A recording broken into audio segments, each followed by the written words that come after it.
বেশ একটা চক্র বিশেষভাবে দীর্ঘদিন ধরে চেষ্টা করছে ডাকসুকে কীভাবে বানচাল করা যায়, শিক্ষার্থীদের অধিকারটাকে কীভাবে হুমকির মুখোমুখি ফেলা যায়। ডাকসুকে বানচাল করতে চাইলে তাকে প্রতিরোধ করার ক্ষেত্রে শিক্ষার্থীরা যেভাবে চাইবে সেভাবে আমরা হেল্প করলে শিক্ষার্থীদের ম্যান্ডেট পেয়ে আসলে আমাদের প্রথম কমিটমেন্ট হবে পরবর্তী ডাকসু কবে হবে সেটি দ্রুতই ঠিক করে নেওয়া। আমরা আমাদের দিক থেকে একটা জিনিস ভালো লাগার ব্যাপার হচ্ছে যে কনসার্নগুলো আসছে সেগুলো আমাদের ইশতেহারের মধ্যে আছে। ইশতেহার আমরা 6 ইয়েস 6 নো আমরা বলেছি যে 6টা ব্যাপারে আমরা সিরিয়াসলি অলওয়েজ ইয়েস থাকবো, 6টা ব্যাপারে অলওয়েজ নো থাকবো।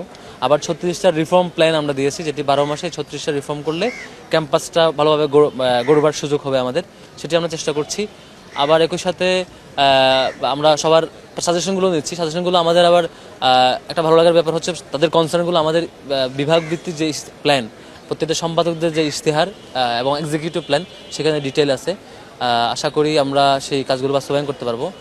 দু একটা আশঙ্কার জায়গা আছে, গত কয়েকদিন ধরে আশঙ্কার জায়গা হচ্ছে প্রশাসন সিরিয়াসলি একপাক্ষিক আচরণ করছে, সেটি এখনও অব্যাহতভাবে আছে একপাক্ষিক, এবং কনসার্নগুলো আমলে নেওয়া হয় না। আমরা যখন কোনো কনসার্ন দিই সে কনসার্ন আমলে নেওয়া হয় না। এবং লক্ষণীয় ব্যাপার হচ্ছে বেশ একটা চক্র বিশেষভাবে দীর্ঘদিন ধরে চেষ্টা করছে ডাকসুকে কীভাবে বানচাল করা যায়, শিক্ষার্থীদের অধিকারটাকে কীভাবে হুমকির মুখোমুখি ফেলা যায়। আমাদের দিক থেকে আমরা খুবই ক্লিয়ার স্ট্যান্ড জানিয়েছি যে ডাকসুর ব্যাপারে আমরা স্ট্রং থাকবো, এবং ডাকসুকে বানচাল করতে চাইলে তাকে প্রতিরোধ করার ক্ষেত্রে শিক্ষার্থীরা যেভাবে চাইবে সেভাবে আমরা হেল্প করব, আমাদের অবস্থান জানান থাকবে। এবং এখন যারা ডাকসুর আগ মুহূর্তে বিভিন্ন গুজব ছড়িয়ে এবং নানা ধরনের নানা প্ল্যান নিয়ে সিন্ডিকেটেড অনেকেই ডাকসুকে বানচাল করার চেষ্টা করছে এবং অন্য ধরনের একটা অ্যালায়েন্স ক্রিয়েট করার চেষ্টা করছে, সেগুলো আশা করি খুব বেশি ফাংশন করবে না, শিক্ষার্থীরা সেটি প্রতিহত করবে। আর সবচেয়ে বড় ব্যাপার হচ্ছে 9 তারিখ ডাকসু হবে, এই ডাকসুতে কে জিতবে না এটা শিক্ষার্থীদের কাছে গুরুত্বপূর্ণ ম্যাটার না। গুরুত্বপূর্ণ ইস্যু হলো শিক্ষার্থীরা ভোট দিতে পারবে, শান্তিপূর্ণভাবে যে তার মতামত ব্যক্ত করতে পারবে, এটি তাদের দীর্ঘদিনের প্রত্যাশা ছিল। সেই জায়গাটিতে আমরা আশা করি শিক্ষার্থীরা সেটি পাবে। এবং আমাদের দিক থেকে কমিটমেন্ট হচ্ছে আমরা সুযোগ পেলে শিক্ষার্থীদের ম্যান্ডেট পেয়ে আসলে আমাদের প্রথম কমিটমেন্ট হবে পরবর্তী ডাকসু কবে হবে সেটি দ্রুতই ঠিক করে নেওয়া।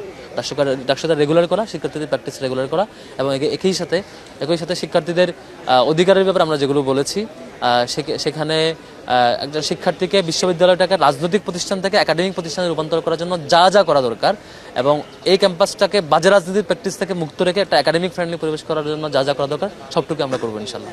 বেশ অসাধারণ রেসপন্স পেয়েছি, সবাই বেশ ভালোভাবে ওয়েলকাম করছে, এবং এটি একটা ভালো প্রমাণ বহন করে যে ছাত্র শিবিরের ব্যাপারে গত 15 বছর আওয়ামী লীগ 15-16 বছর ধরে যে নেগেটিভ উৎপাদন করেছে এবং সিন্ডিকেটেডলি ছাত্র শিবিরকে যেভাবে কর্নার করার চেষ্টা করা হয়েছিল, একটি দানবীয় আকার হাজির করার চেষ্টা করা হয়েছিল, শেষ পর্যন্ত ডিহিউম্যানাইজ করেছে, সব কিছু উতরে এসে ছাত্র শিবিরের ব্যাপারে শিক্ষার্থীরা যেভাবে ওয়েলকাম করছে এটি আমাদেরকে অবশ্য আনন্দিত করে, এবং সেটা আমাদেরকে অনেক বেশি দায়িত্বের ব্যাপারে আরও অনুভূতি তৈরি করে দেয়। সাইবার বুলিংয়ের ব্যাপারে আমাদের স্ট্যান্ড ক্লিয়ার। আমরা এবং একটি লিগ্যাল সেলও করেছি, সেখানে যারা আমাদেরকে নক দেবে আমাদের আইন সম্পাদকের পদপ্রার্থীর নেতৃত্বে, যে কোনো শিক্ষার্থী আমাদেরকে যখন নক দেবে আমরা সেটা ইমিডিয়েট তাকে হেল্প করবো, লিগ্যাল হেল্প করবো, যাতে এখান থেকে আইনি উজ্জ্বল নিতে পারে। আর বিশ্ববিদ্যালয়ের প্রশাসন তার মতো করে চেষ্টা করে, কিন্তু আইনি একটা শিক্ষার্থী ভিকটিম তিনি সাথে সাথে আইনি সাপোর্ট নেওয়ার জায়গাটা কম পান। তো সেদিক থেকে আমরা নিজেরা একটা লিগ্যাল টিম করেছি আইন সম্পাদক পদপ্রার্থীর নেতৃত্বে, যে কোনো শিক্ষার্থী বোন তিনি নক দিলে এই বুলিংয়ের বিপরীতে আইন অ্যাকশন আমরা